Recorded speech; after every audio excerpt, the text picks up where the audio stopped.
No se diga más. No se diga más. Por Top Latina.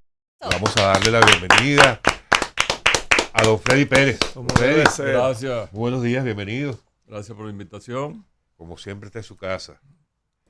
Bueno, don Freddy, tenemos puente en el suelo. Don Freddy, ¿a qué se debe? Estamos hablando específicamente del puente que colapsó ayer en Monteplata. ¿A qué se debe que una estructura como esta colapse así de la nada?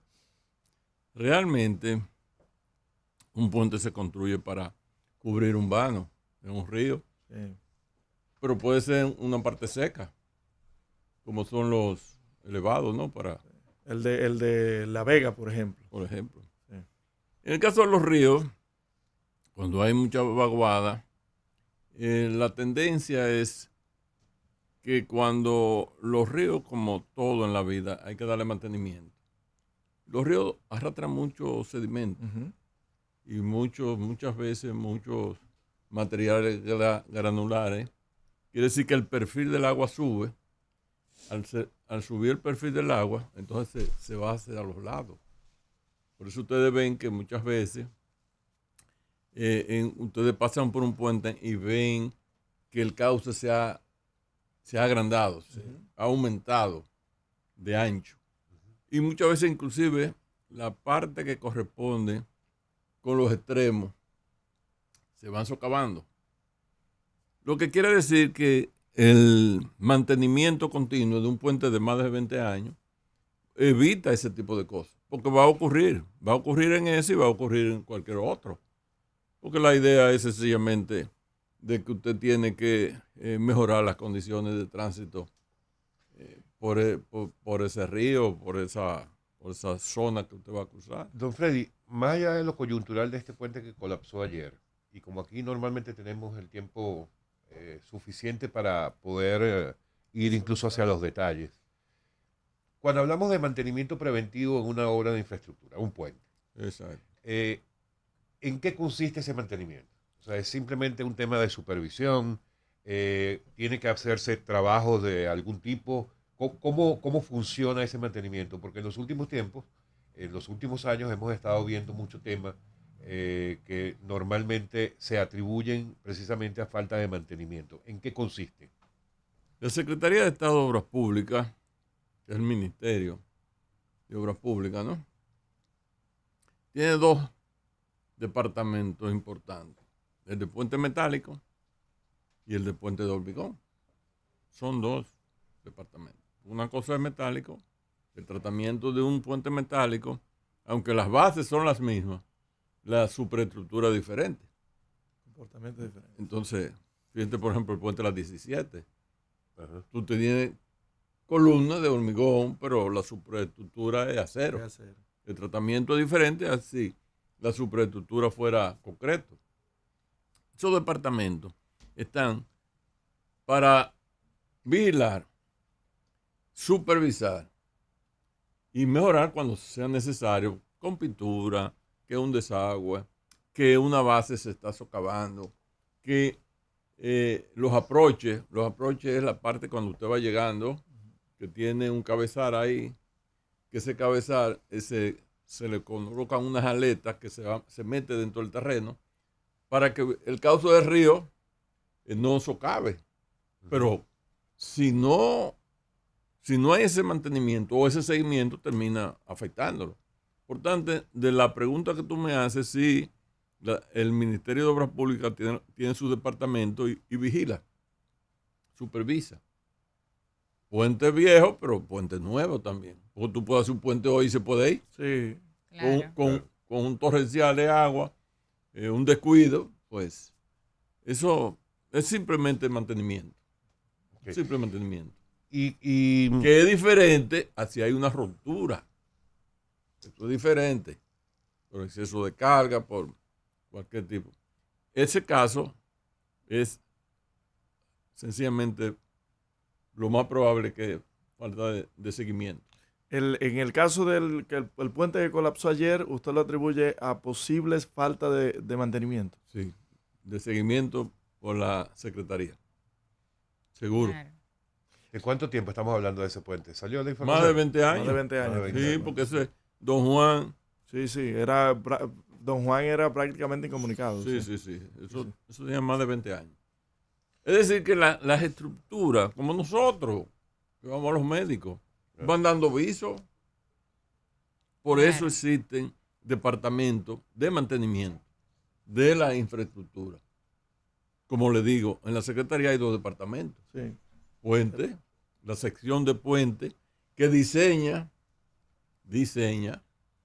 para la construcción los puentes y a la vez va y le da seguimiento. Porque a veces los mismos residentes de la zona dan la voz de alarma. Claro. Claro. Igual en el caso, se puede comparar. Y los badenes son peores. Ay, sí. Los badenes son al mismo nivel con una tubería de tubo que se le coloca una losa. Entonces, cuando los ríos vienen cargados, que arrastran muchos palos, esos tubos se entaponan y se los lleva. Wow. Usted sabe que Porque no hay drenaje.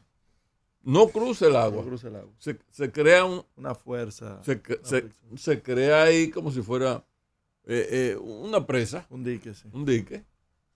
en el caso Así ingeniero soy yo ya. Usted debe circular, no sé si con frecuencia, pero debe circular por esa zona. El túnel que está bajando por la Núñez de Cáceres hacia, Sí, claro. hacia la Independencia y hacia el Malecón. Cuando uno va a entrar en ese túnel, normalmente uno tiene que reducir muchísimo la velocidad porque justo cuando empieza el túnel, eso ha ido, no sé cómo llamarle, si socavándose, o sea, se ha ido armando una grieta. Tú no dices el del parque, tú dices ya para salir al Malecón. Ese viene siendo, sí, el túnel. No, ahí hay un problema. Hacia el sur. Sí, hacia el sur. Hay un problema de que hay como una especie de pequeña alcantarilla. ¿No te has fijado? Ajá. Entonces, si tú no le das mantenimiento, También es un tema de mantenimiento. Claro. Es un asunto de mantenimiento. Claro. Bueno. Ingeniero, y a nivel general, ¿cómo usted evalúa la infraestructura vial que nosotros tenemos, con la que contamos aquí en el país, y el mantenimiento que se le ha dado? Yo le puedo decir que mi opinión es que hay mucho descuido, muchísimo descuido. Nosotros veníamos avanzando muy bien en el sistema vial de República Dominicana en el sentido de que veníamos creando los círculos de movilidad. Vamos a entendernos. Si nos vamos al este, que es lo más cerca, ¿no? Sí.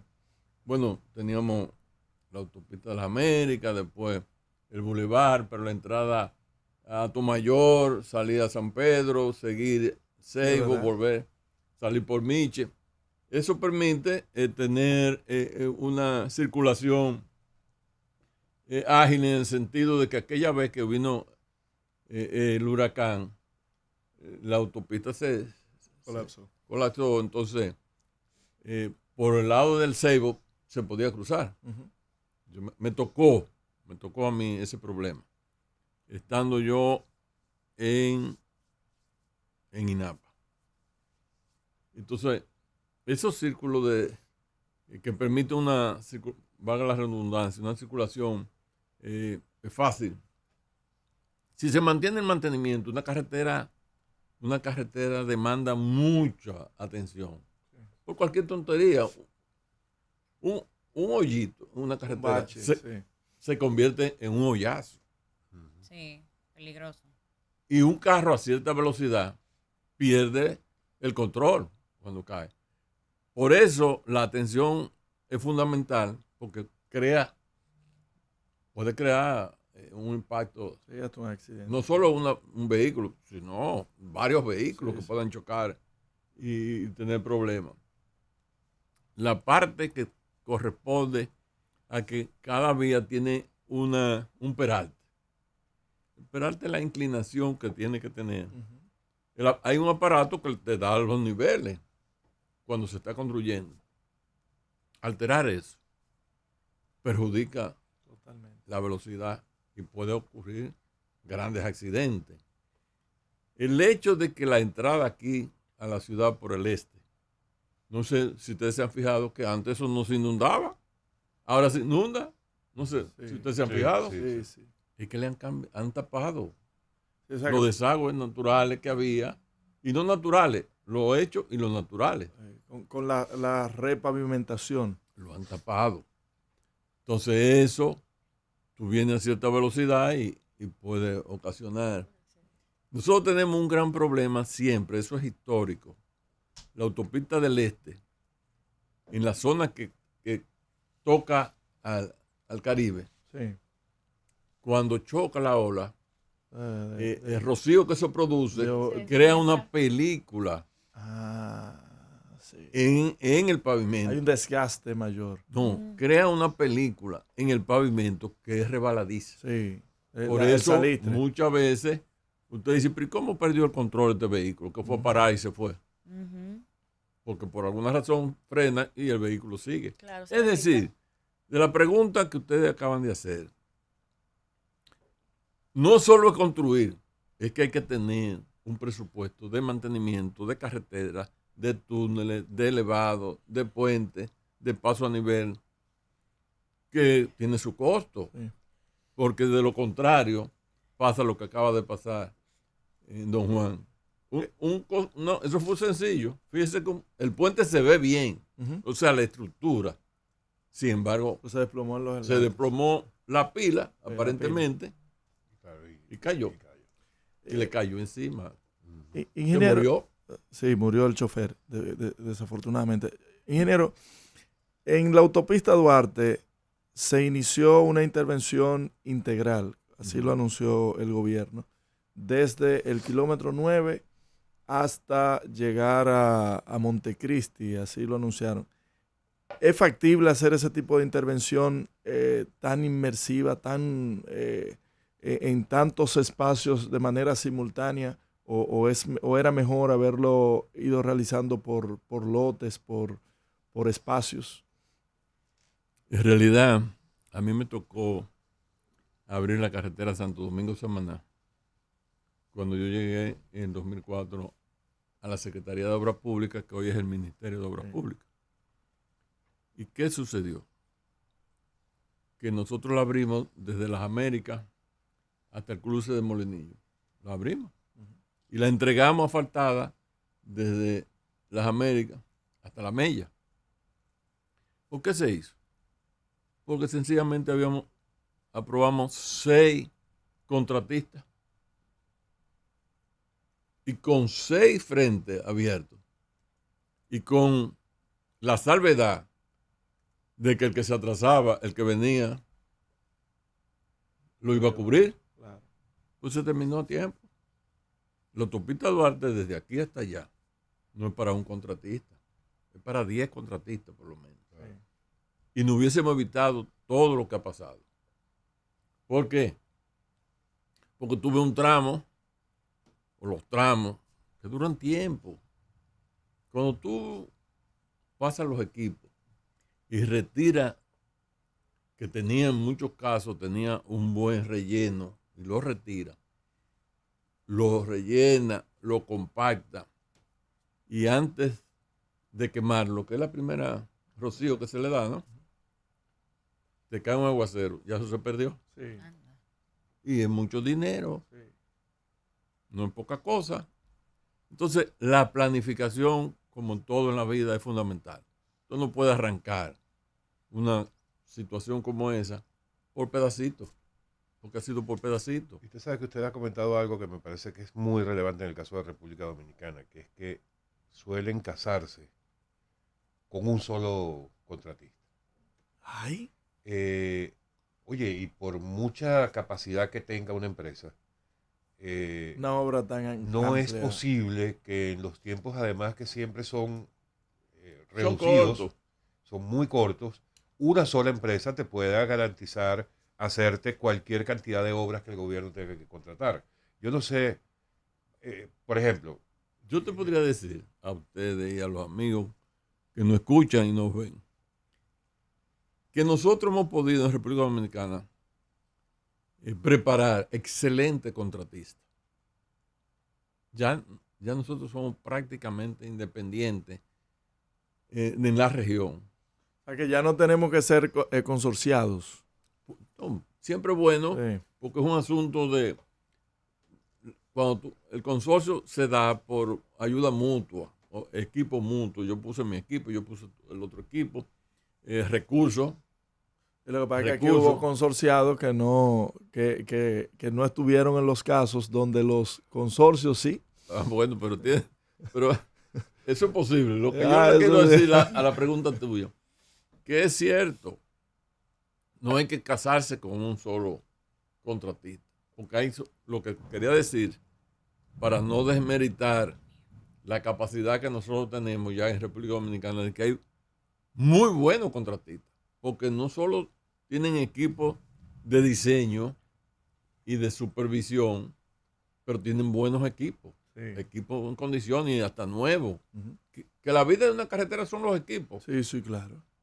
A diferencia, porque la construcción, a diferencia de edificios, donde trabajan mucha gente. mano de obra. En la carretera es poca la gente, con todo y lo que ustedes ven, lo que Es trabaja. más equipo, es verdad. Es más equipo que personal. El personal que usted ve es el que está señalizando para evitar un accidente. Que yo digo que ha faltado siempre una buena señalización en la autopista Duarte. Sin duda. Y no lo digo yo, lo han visto Pero ustedes. lo hemos visto todos. Todos lo hemos visto. De que están trabajando y usted llega a Al los punto. problemas cuando la señalización debe comenzar 1 kilómetro antes. A veces tú vas, se amplía a 3 carriles y de repente se te Guápate. convierte en 2 carriles y tú no te diste cuenta. Pero hay gente que se ha ido por ahí. Claro. Ay, sí. Entonces, ¿eso a quién usted se lo achaca? No es al contratista, es a la supervisión, es a la institución. Claro. Mire, han habido muchas denuncias, muchos videos de ciertas posibles fallas en las columnas del metro, aparte de la falta de aceras para que las personas puedan transitar allí, ciertos problemas que se han dado, inclusive últimamente con los carriles expresos que se construyeron debajo de las columnas del metro. Dígame, ¿hay posibilidades de fallas en estas columnas o es solamente vicios que pueden ser subsanados? Mire, ese es un tema que yo le achaco al propio director. Ay, al director de los PRET. Es un asunto de información y dejar satisfecho el morbo público, vamos a decir, ¿no?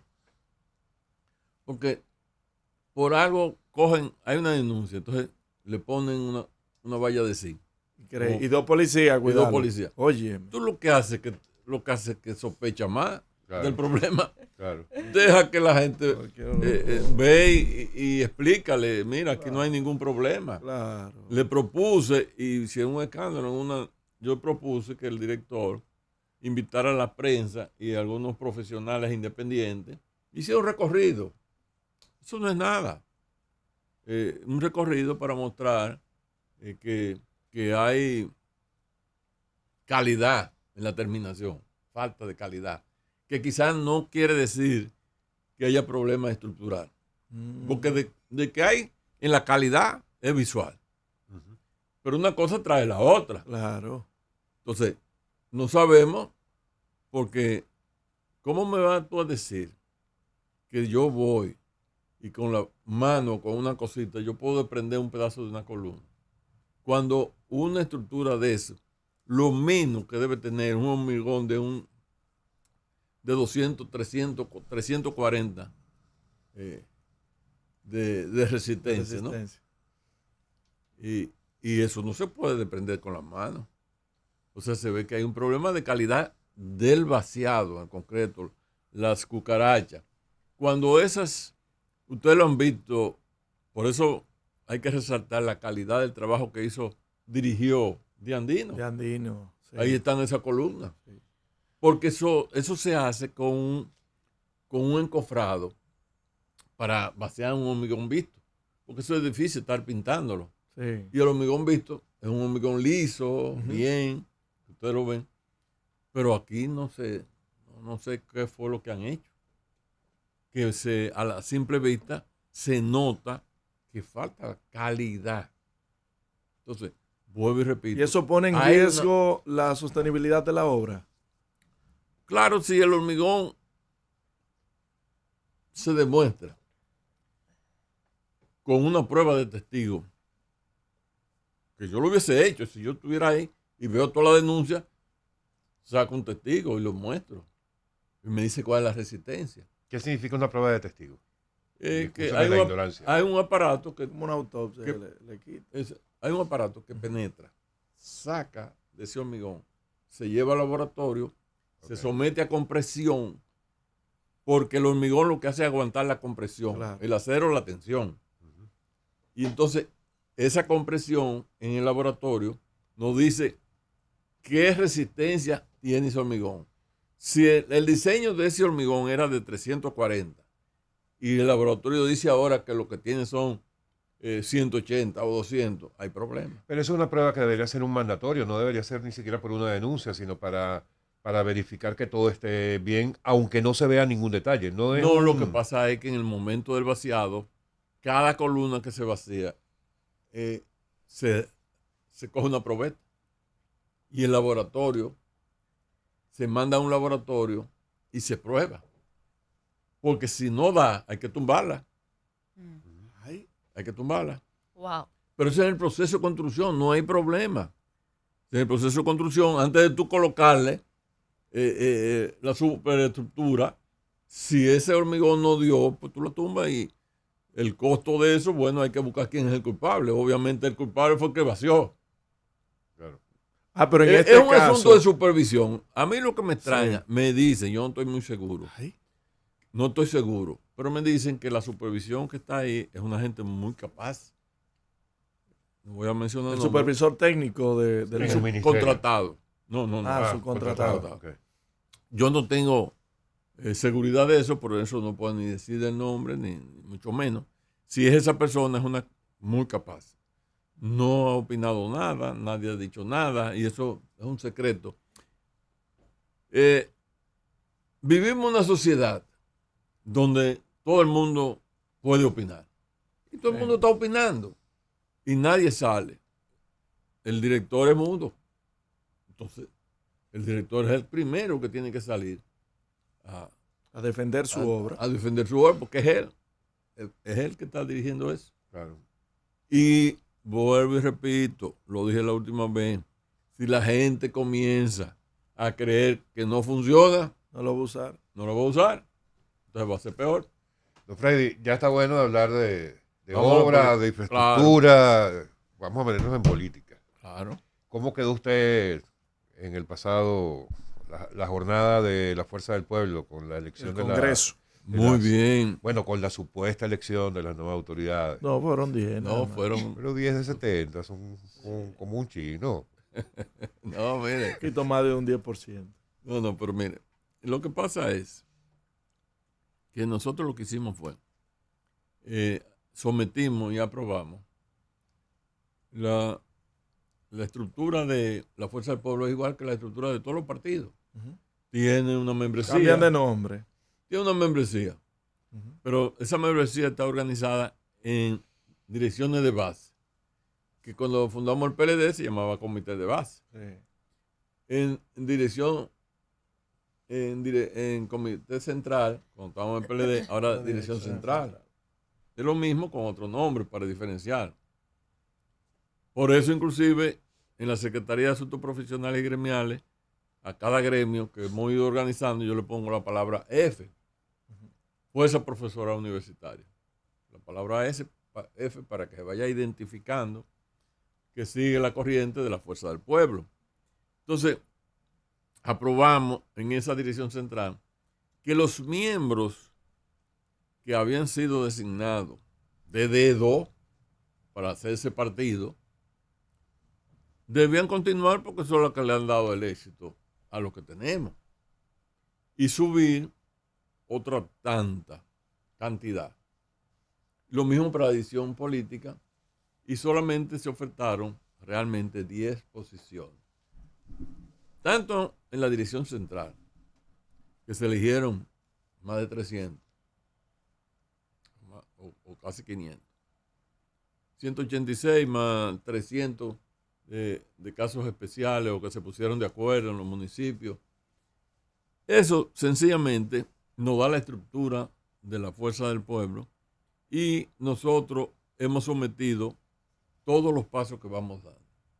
Acabamos de terminar la parte que corresponde a la elección política ya y lo que nos queda es un gran acto de cierre. Y cuando cerremos, queda una partecita que no se quiso involucrar para no afectar el padrón con que se iba a votar. Y eso en los casos especiales. Por ejemplo, en un municipio, ese municipio se puso de acuerdo para llevar a Juan a la dirección central. Y como se puso de acuerdo, bueno, nada más hay que ponerle nombre. Esa parte queda. No es electivo, ni mucho menos. Porque eso... Y la Don Freddy, ratificación... usted forma parte, perdóname, Máximo, usted forma parte de ese anillo del que hablan de viejos robles que acompañan al presidente Fernández y que no le permiten que él evalúe la posibilidad de que sea su hijo Omar el que vaya como candidato en el 28. No, mire, a mí me tocó ser parte de las personas que salieron del PRD y siguieron a Juan Bosch en la fundación del PLD. Y ahora me tocó también la fundación de la Fuerza del Pueblo. Y nosotros lo que hemos dicho, que el caso de la Fuerza del Pueblo es que tenemos un privilegio enorme. Pues tenemos un candidato natural, que es el expresidente Leonel Fernández, y tenemos un relevo brillante, que es Omar. O sea, si llegado el momento, pues sencillamente no hay ningún problema, pero lo natural, lo que se ve. Ahora mismo la última encuesta que se ha pasado, que hemos visto, está en muy buena posición el expresidente Leonel Fernández y el presidente del partido. ¿Pero quién sale mejor, Omar o Leonel? No, porque es que ese es un En esos números que ustedes tienen. o Leonel Fernández. ¿Por encima de Omar? Sí, por encima de Omar. Oh, Pero a lo interno esos números. O sea, No. Es que se ha querido pensar que el presidente Leonel Fernández está muy por debajo de Omar. Omar es la figura más popular que hay ahora mismo en el escenario político. Más popular. ¿Entre todos los partidos o son Entre dos fuerzas? todos los partidos. No quiere decir que eso sea voto. Yo creo eso. Sí. Yo estoy de acuerdo Eso con hay que tenerlo en cuenta. Ahora, la figura más concreta para convertir la popularidad en voto es Leonel Fernández. Por ejemplo. Estoy de acuerdo con lo de Omar, con lo del doctor Fernández. Sí, pero por ejemplo. Sí, da el ejemplo. El ejemplo lo tenemos hasta en el PRM. En el PRM, sin mencionar, hay una serie de candidatos que han surgido. Y ellos no se dan cuenta que es porque ellos tienen una posición de gobierno. Que a la hora de colocar esos votos en una urna, no van a aparecer porque eso no es tan fácil. Pero no hable así de Collado. No, yo no he hablado de ninguno en especial.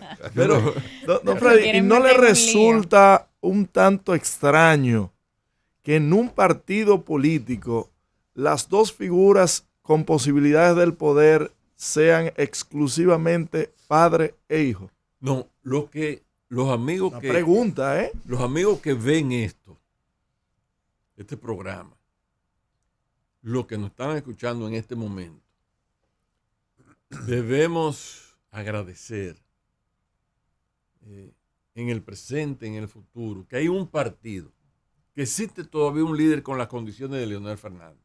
Existe en el escenario político. Que tenemos un relevista brillante como Omar Fernández. Sí.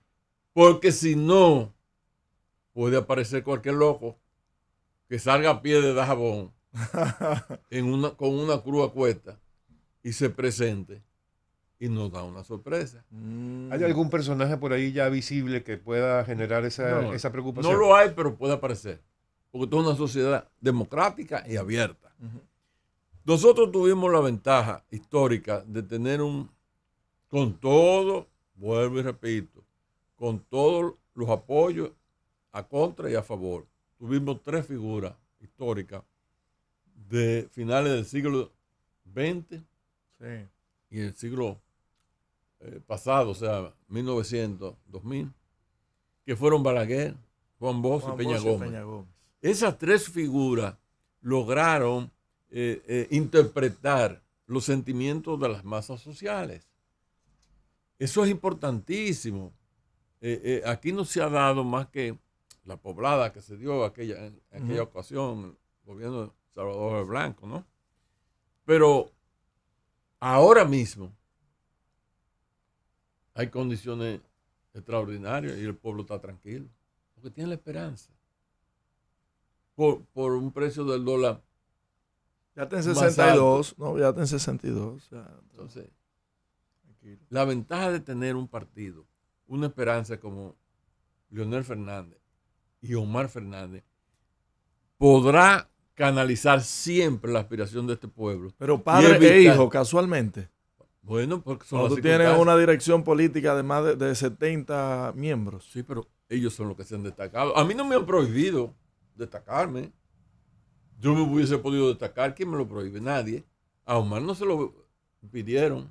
Y yo soy testigo de que en una ocasión su papá me dijo, yo no sé, pero este muchacho no quiere ni que yo opine, ni que lo asesore. Él quiere hacer su propio perfil político y lo ha hecho. Ha hecho su propio perfil político al margen casi del partido.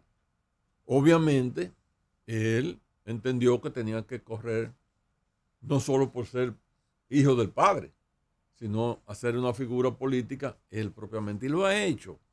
Tiene una aceptación impresionante en todos los partidos, en la juventud. Sí. Y eso, ¿a quién se le va a sumar? A la fuerza del pueblo. Salgamos. O sea, no hay que verlo, padre e hijo, o quién es mejor o quién es peor. Son buenos los dos. Salgámonos de la fuerza del pueblo por un momento, don Freddy. ¿Cómo están viendo desde la acera verde a la acera azul y blanca? Ay. El partido de gobierno. Muchos aspirantes a la candidatura, en un momento en el que esta segunda gestión del presidente Abinader apenas acaba de cumplir un año. Pero ya están en esa pugna. Hay quienes ven como positivo que haya muchas figuras que pudieran aspirar a la posición. Hay quienes lo ven como negativo porque pudieran estar descuidando sus funciones en el gobierno para dedicarla a sus proyectos personales. Hay quienes hablan incluso de posible división en un futuro, si siguen con sus intenciones, por un lado David Collado y por otro Carolina Mejía. ¿Cuál es el análisis que ustedes desde la acera de la Fuerza del Pueblo hacen del PRM? Bueno, mi opinión particular, porque no nos hemos sentado en la dirección política a analizar esa situación, porque nosotros estábamos inmersos en un congreso por más de un año, ¿no? Tratando de oficializar en la Fuerza del Pueblo lo que habíamos colocado de dedo. O sea, yo era miembro de la dirección política de dedo, ya no, ya soy oficialmente confirmado, ¿no? ¿Verdad? Lo que se estila es que el presidente Abinader, que ya no puede repetir, debió o ya debiera pedirle a sus funcionarios que quieren ser candidatos que dejen los cargos. No, pero es muy temprano. Pero es, Freddy. o sea, falta mucho todavía para que tengan que dejarlos. No, porque ellos comenzaron a de tiempo. Ay. Ellos no debieron comenzar de una manera en que realmente... Ellos dicen que no están en campaña. Que no están en campaña. Y de mala manera. Porque ahí se sabe que se están tirando la caja y los cajones. Cada quien por su lado, ¿no? ¿Verdad? Y miren, los presidentes tienen que estar atentos. Yo le puedo decir que he tenido la suerte de ocupar varias posiciones. Y me gusta. Yo no digo que sacrificio, no. Yo lo hago con gusto cuando voy a las posiciones. Un acueducto es una estructura simple. Es una obra de toma. ¿Y cuál sería la obra de toma? Puede ser subterránea, Sí. o puede ser superficial. O sea, puede ser un río o puede ser un pozo. Esa es la obra de toma. La conducción, llevado a una planta de tratamiento. Se trata y de ahí va a los tanques y se distribuye. ¿Cómo veo yo que llevan al presidente o le informan al presidente que tienen nuevos acueductos, que han invertido en nuevos acueductos? Eso no está bien, porque usted está en una posición que mañana, cuando usted la deje, porque los puestos son pasajeros. Dice que el director de INAPA miente Los al dos. decir que ha inaugurado. Los dos mienten. Porque pintar un acueducto, cambiarle una pieza, eso no es un acueducto nuevo, eso es simplemente un mantenimiento. Si no hay nueva fuente, ¿cómo tú me vas a decir que el río Sama, que ha aumentado el caudal del río Sama? No, los ríos aumentan cuando hay vaguada, pero normalmente en términos de sequía se deprimen. Si usted no ha definido una nueva obra de toma, que es la misma obra de toma, usted no puede decir que todo incrementó en millones de galones. Eso no es verdad, porque mañana se va a saber que no fue verdad. Entonces, ¿por qué se dice que la inauguración de un nuevo acueducto, cuando lo que hicieron fue pintar un tanque, cambiar 3 tuberías y ya? Entonces, eso no debe ser.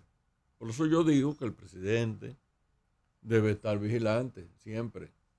Y más cuando se ha desatado una campaña a destiempo, porque son ellos los que arrancaron a destiempo, con candidatura.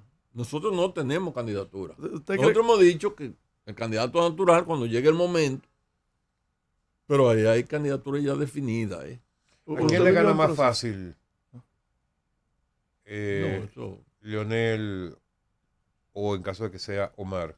No, pero mire. No, pero cuando su opinión, así como. No, cuando el único que logró,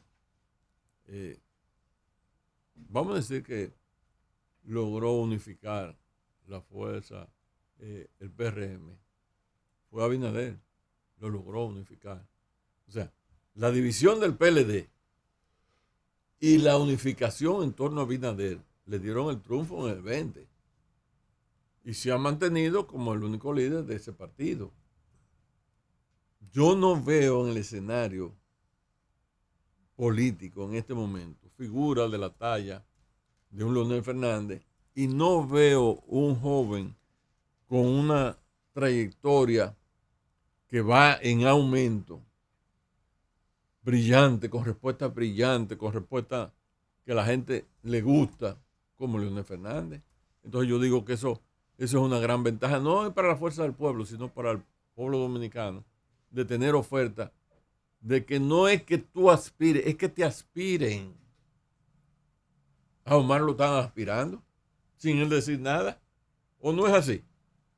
Bueno, tampoco sin decir nada. Ellos sacan su video y su cosa. Haciendo su trabajo. Él estaba haciendo su campaña de senador. Y el hecho de haber derrotado un candidato al gobierno con todo el apoyo, lo proyectó hacia arriba. Y eso ese fue realmente el parteaguas. Sí. Ahí eso fue un autogol. Sí. Ahí fue que las cosas se dispararon. Entonces, él se ha montado en esa ola. Pero la trayectoria del presidente Leonel Fernández ya es conocida. No tenemos que inventar.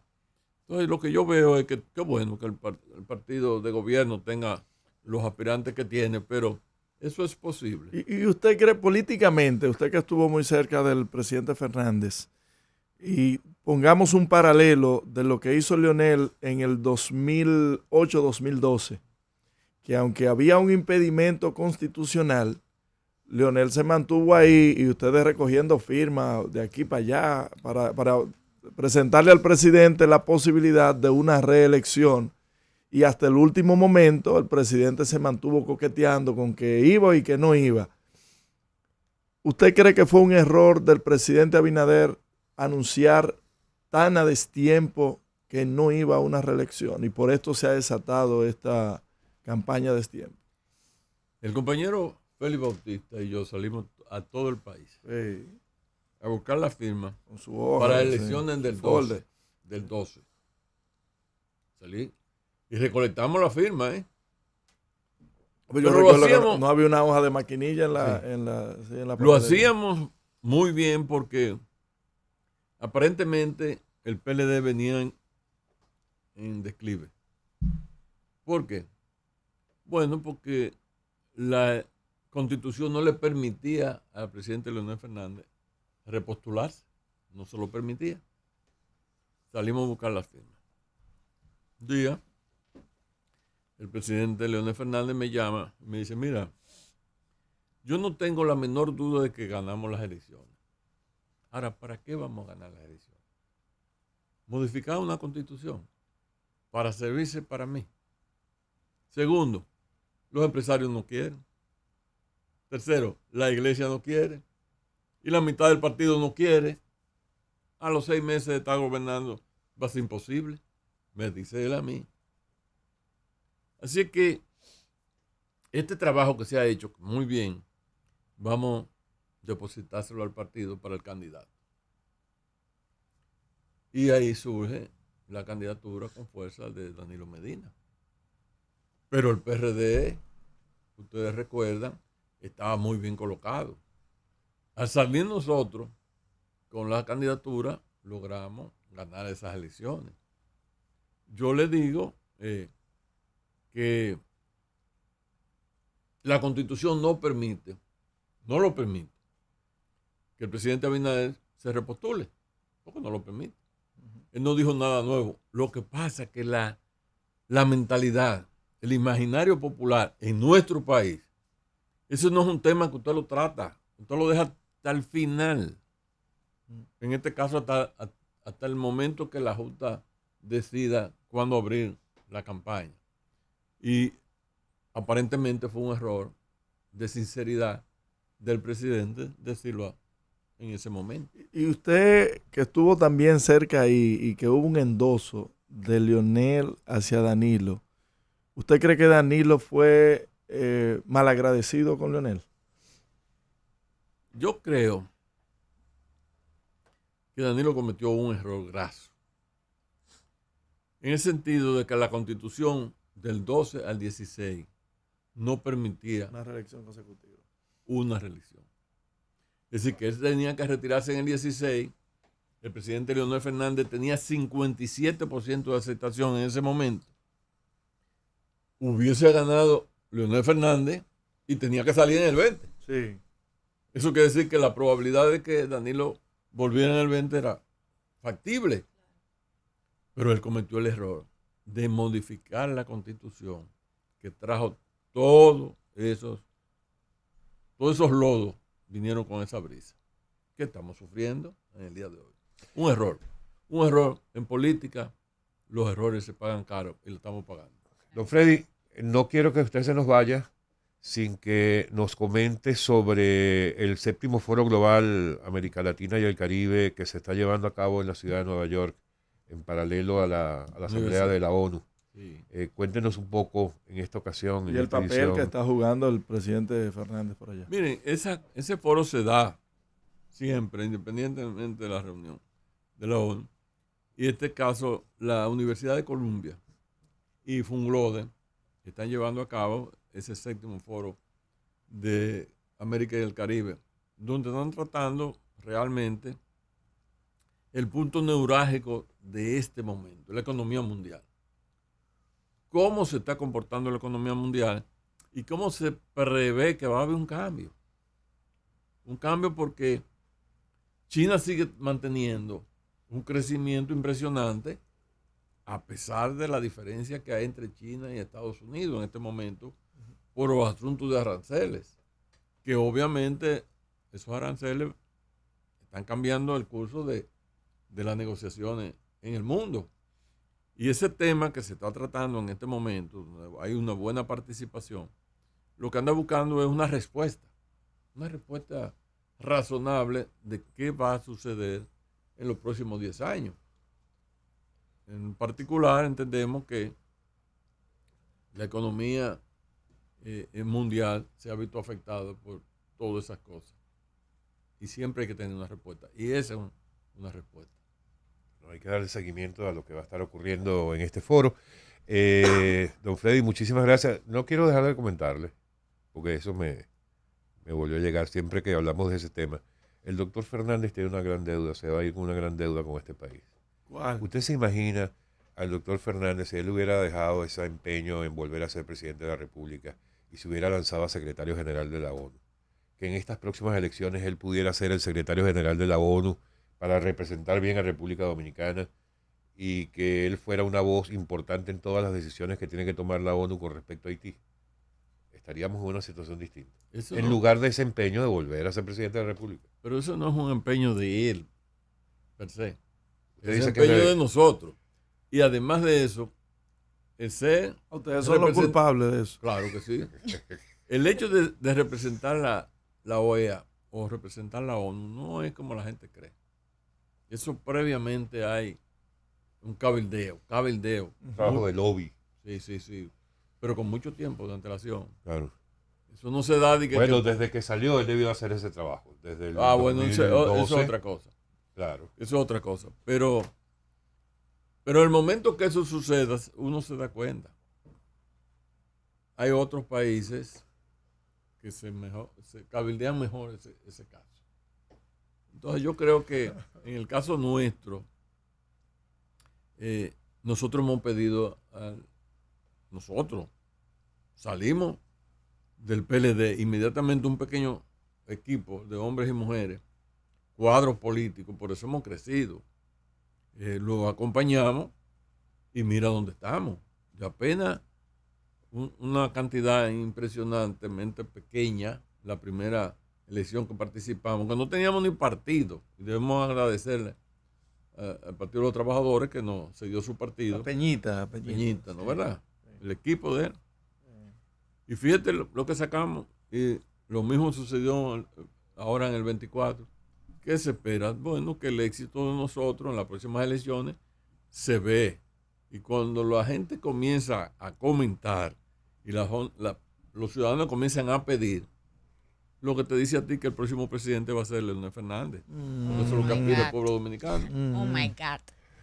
Don Freddy, muchas gracias. como Muchas dice gracias el por mexicano. estar con nosotros, como Gracias, siempre, don Freddy. por acompañarnos. Amén. Y gracias a ustedes porque me permiten expresarme. Como debe ser. Claro. Claro. De eso se siempre. trata. Muchas gracias. Cada vez que Placer. usted quiera, esta es su casa. El ingeniero Freddy Pérez con nosotros, amigos, miembro de la Dirección Política de la Fuerza del Pueblo, legítimo de la Fuerza del Pueblo. No se diga más. No se diga más. Por Top Latina.